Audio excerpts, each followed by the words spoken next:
In a brief and brutal interaction, Jahdon Tamati drove into 3 parked cars in a stolen Range Rover and threw a pursuing officer over the front of the vehicle. He was in breach of Victoria's stay-at-home orders and fled when officers tried to arrest him in South Melbourne on warrants on August 14, 2020. Tamati was captured and tested positive for COVID-19, sending himself and the officers into lockdown for 14 days.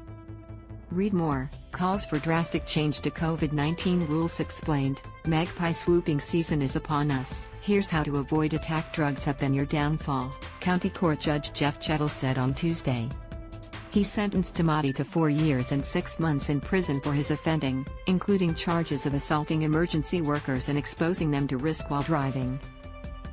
The incident unfolded when officers stopped Tamati and a friend to find out why they were in breach of the chief health officer's COVID-19 directions.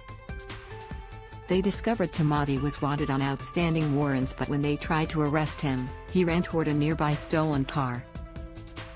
One officer got into the passenger seat while the other officer, with his feet inside the car on the driver's side, tried to pull Tamati out.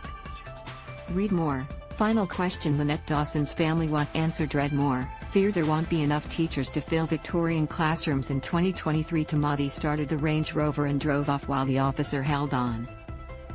At just 13 km per hour, he ran into 3 parked cars and threw the officer over the car and onto the footpath, where he lay injured and bleeding. The incident was brief and brutal, Judge Chettle said. Tamati continued driving and crashed into a nearby block of flats. He was arrested about 200 meters away with a knife in his waistband and a high level of methamphetamine in his system.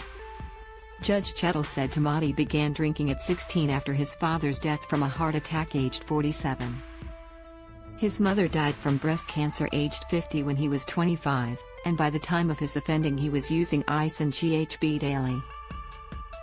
A psychologist who assessed Tamati found he was showing genuine remorse and regret over his criminal history, but that upon his eventual release from prison he is a significant risk of further offending if he relapses into substance abuse. Tamati has written to the court expressing a desire to change his life and make better choices, Judge Chettle said. I can only hope you follow through on that expressed desire and change your ways, or you'll likely find yourself back to where you are now, he said. With time served, Tamati will be eligible for parole in September 2023.